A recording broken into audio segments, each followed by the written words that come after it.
In this video, you'll learn how to simplify your CSS code and turn this into this by using the is and where pseudo-class selectors. Let's go.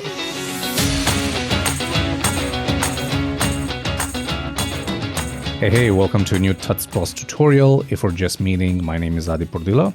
I'm a web designer, and my goal with these videos is to help you become a better web designer and developer. Now, let's talk about targeting elements in CSS. How do you tell your browser which element you want to style?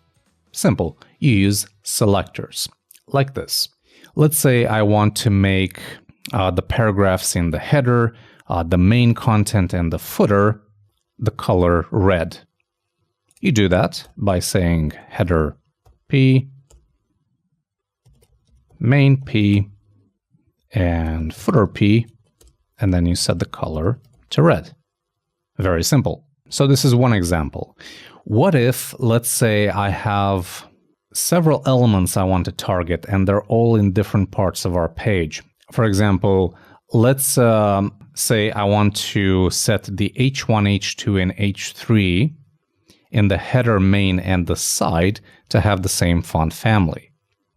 Well, I would have to say this: header H1, header H2, header H3, and then main H1, main H2, main H3, and this would be the side H1, H2, and H3. Now, obviously, I could use a class for this, but just for illustration purposes, I'm using this convoluted code. So, sure, this works just fine, but there are a few drawbacks to using this approach. First of all, this code is harder to read. It's hard to scan because it's so complicated. It's also hard to debug errors when you're using a code like this because you might have a typo here or there, or you might be having some specificity issues. So it's a bit harder to determine where the error came from. But most of all, using selectors like this is not a forgiving option. In other words, these selectors are not forgiving. Meaning what? Meaning if I set column P, which is an invalid selector, by the way, the browser, it ignores the entire rule. So now my main paragraphs or my footer paragraphs are also not receiving that red color. So this can lead to a lot of problems down the road where a simple typo like this can throw out your entire selector styling and you won't know what just happened. So, is there a better way of selecting these elements? Yes, there is. So let me show you to you. But first, here's a quick message from Envato Elements. With one subscription, you'll have unlimited access to WordPress themes and plugins, web and email templates, Bootstrap templates, and more. There are millions of digital assets to choose from. They have simple commercial licensing, and you can cancel anytime. Subscribe now using the link in the video description. All right, now back to selectors. First, let's look at the is selector. And that goes something like this. Instead of this long string of selectors here, we can just say is, and then header, main, and footer, and then paragraph. And let's color this as red. So this works beautifully. What you do is basically you isolate the repeating element and you put all the other stuff in an is pseudo selector. So header, main, footer are just displayed here as a list inside is, and then whatever other selectors I have, just follow it. The nice thing about this approach is that this pseudo class selector is forgiving, meaning if I make a typo, it's not going to throw out the entire rule. The header paragraphs and the main paragraphs are still being colored. And just to demonstrate that, let me just comment that bit, right? And it works regardless of what selector is written incorrectly. That's pretty cool. See how much more readable this is compared to this? You will actually see about readability on the second example, because this is also a great opportunity to use the pseudo class selector. So this code right here would translate to the following: is, and we say header, main, and the side, and then again is h1, h2, and h3, font family serif. And we can actually comment this bit, and it's going to do exactly the same thing. So here we actually took a look at the original code. We see, okay, we basically have two groups that are kind of repeating themselves. So we have the header, the main, and the aside, which are each repeating 3 times. And then we have h1, h2, and h3, which are also repeating like so. So we took the first group and we use a selector there. So is header, main, and aside, and then is h1, h2, and h3. And this, of course, compiles nicely to pretty much exactly the same thing. Let me show you another example. Let's say I want to target the header h1 and the header a, and I want to make them blue. Right? Well, with is, that's going to be written like so. Header is h1 and a, color blue. And this will do exactly the same thing.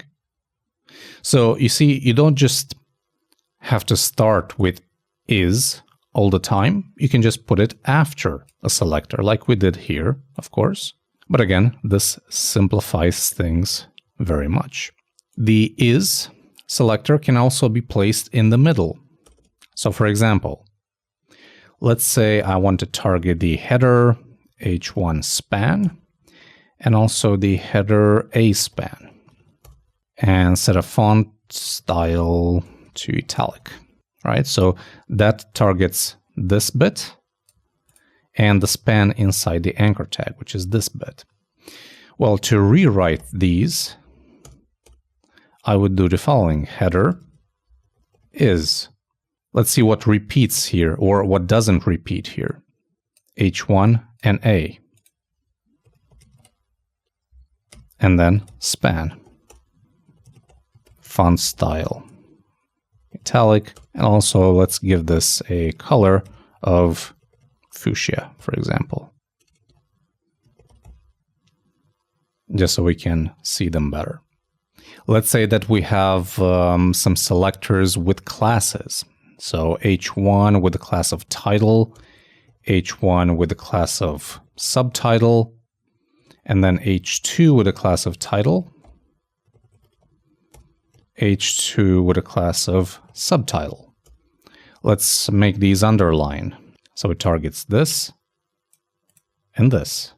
But if we want to simplify this code, we would write it like this: is, and then h1 and h2, and then is again, title, subtitle. Like that. It's pretty simple, right? It's a much more elegant way of selecting elements in CSS instead of using these long list of selectors like so that can make code pretty hard to read at times.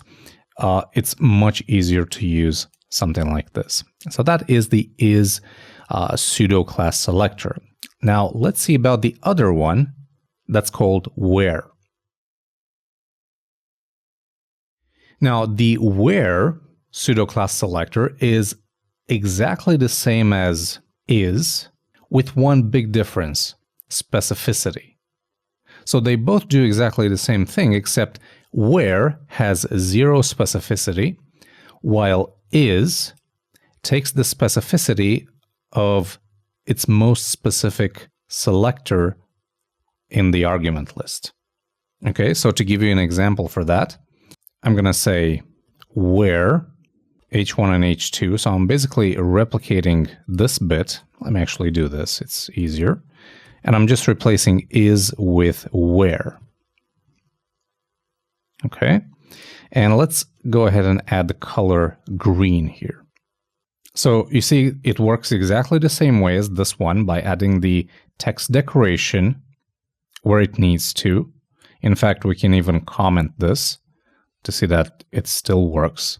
But we do have a problem here because the color green is applied to this element, but not to this element.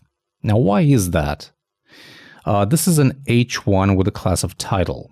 And if we scroll back up, we can see that we're setting the color of blue to the header H1 using this declaration here. And because where has 0 specificity, the browser will use this style instead. Now, if I were to replace the where with an is, then this declaration here will actually have a higher specificity. So it's going to use the color green. Does that make sense? So again, where has 0 specificity, is takes the specificity of the highest rated selector in the arguments list. That's the only difference. Now, if you don't understand about specificity and you would like to learn about it, there is a course by yours truly on Web Design Tuts called Understanding CSS Specificity. So I highly recommend you check this out. In terms of browser support, is and where are very well supported, apart from Internet Explorer because that's such an old browser, but all the other major browsers, including Firefox, Edge, Chrome, Safari, Opera, they all support them. Okay, time for some key takeaways. Is and where are great for making CSS shorter and more readable. Is and where are forgiving, so if a selector is invalid, the browser doesn't throw away the entire rule. Is and where can be used in the beginning, middle, and end of a selector and can be stacked or nested. Is takes the specificity of its most specific selector. Where has no specificity. All right, and that's about it for the is and where pseudo-class selectors. What do you think about these? Do you think they're helpful? Would you use them in your own projects? Let us know down in the comments. With that said, I'm Adi. Thanks very much for watching, and until next time, take care.